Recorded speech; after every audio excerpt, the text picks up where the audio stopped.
It's 67 words long, it's 100 years old, and it changed the course of history for the Middle East and the Jewish people. The Balfour Declaration, the expression of the British government's support for a Jewish home in Palestine, was sent by British Foreign Secretary Arthur Balfour to the second Lord Rothschild. I'm here in Buckinghamshire at Waddesdon Manor to speak with the fourth Lord Rothschild about the Balfour Declaration, what it means for Britain, for the Jewish people and the Rothschild family. The Foreign Office, November the 2nd, 1917. Dear Lord Rothschild, I have much pleasure in conveying to you, on behalf of His Majesty's Government, the following declaration of sympathy with Jewish Zionist aspirations, which has been submitted to and approved by the Cabinet. So it's possibly the most famous letter in modern Jewish history, and it begins with 3 words: Dear Lord Rothschild. Why was it that this letter was sent by the Foreign Secretary to your great-uncle Walter?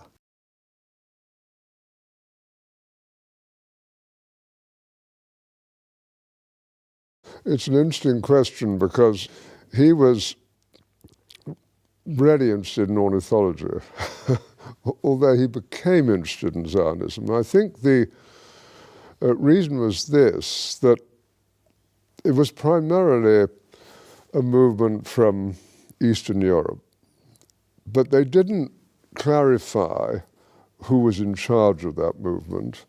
And in addition, it was, after all, in Great Britain. So they felt that the Rothschild family should be the one to whom it was addressed. And Walter was Lord Rothschild, and he was a Zionist. And those really are the background reasons. So Walter received the Balfour Declaration, and I have a copy here. And I wonder if I could possibly ask you to read it for us. Yes, indeed. Yeah. I'm going to put on my spectacles to make sure I read it accurately. His Majesty's Government view with favour the establishment of Palestine of a national home for the Jewish people, and will use their best endeavours to facilitate the achievement of this object, it being clearly understood that nothing shall be done which may prejudice the civil and religious rights of existing non-Jewish communities in Palestine,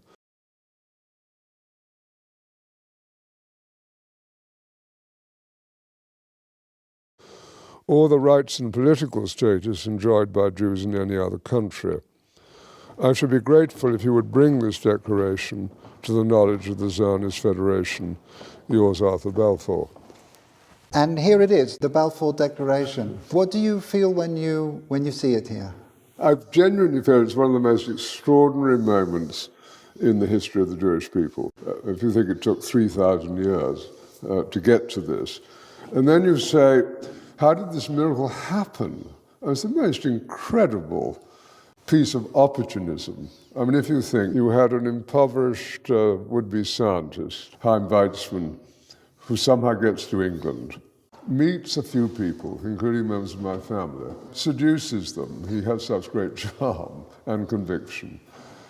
He gets to Balfour, and he unbelievably persuades Balfour and Lloyd George, the Prime Minister, and most of the ministers, that this idea of the national home for Jews should be allowed to take place. I mean, it's so unlikely. And then he starts to fight a difficult battle with the British cabinet, and this letter goes through 5 drafts, as you know. And in the end, it comes out as a rather compromising letter. I mean, the essential point is there for the Jewish community to fasten on to.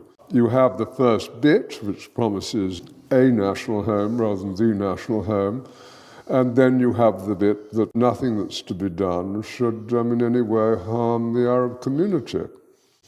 But you come back to the big point, which is that this is perhaps the greatest event in Jewish life for thousands of years. And it's a miracle that it took place.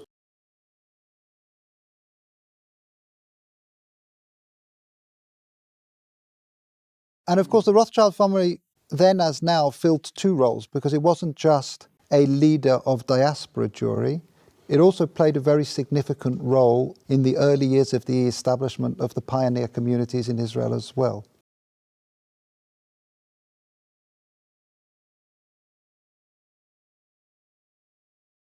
There were two branches of the Rothschild family primarily concerned. One in France through Baron Edmond Rothschild, who was the one who responded to the Russian programs of the 1880s. In England, there was a divide.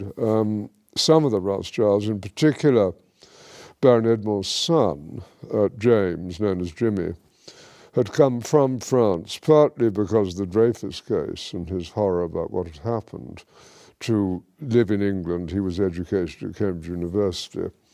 And he married an English girl, Mrs. James de Rothschild, and she became a leader at a very young age. She was only 17 when she started writing to Weitzman and introducing him to the British establishment.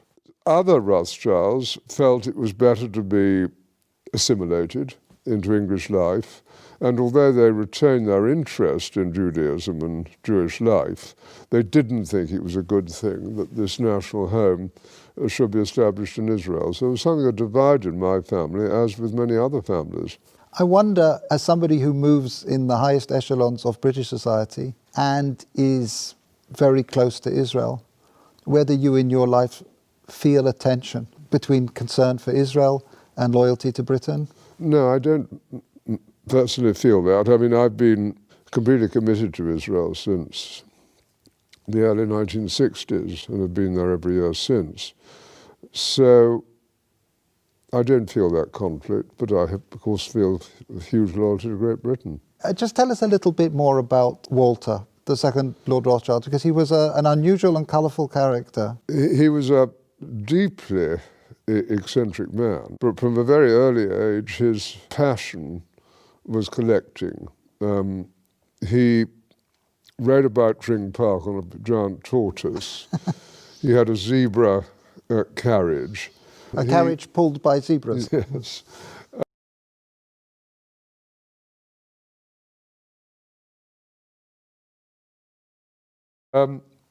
He collected on a massive scale birds, insects, fleas, it was butterflies. The largest single collection created by a single individual. I think that's true. I think certainly in Great Britain, I think probably anywhere, he was the greatest collector of ornithological material. His niece, Miriam, writes that for 2 years, as one of his eccentricities, he didn't open any of the letters that were sent to him and stuffed them away into wicker baskets.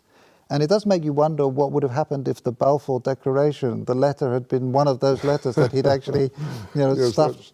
That's true. At that stage, and it's very difficult to quite understand why, he had taken a deep interest in what was happening about the possibility of Balfour Declaration. So maybe those letters would have got to the top of his pile.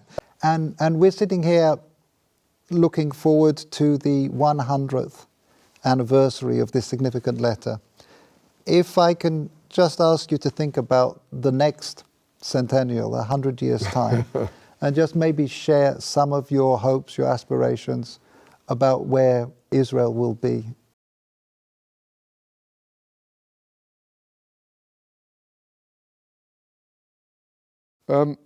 What does one hope for? One, of course, hopes for a peaceful relationship with Israel's neighbors, and that's going to be the most difficult matter of all to achieve. But even now you can see, with the disarray in the Middle East and the importance of relationships that Israel is developing, not only with Jordan, but also with Egypt and indeed with Saudi Arabia, even if they're not publicized because of the Sunni-Shiite war. There's hope. And I think if you take the need of Arab nations to have intelligence help, and if on the other hand you take compassion and generosity coming from Israel to Palestinian territories and its less fortunate neighbors, there are grounds for optimism. And I am an optimist.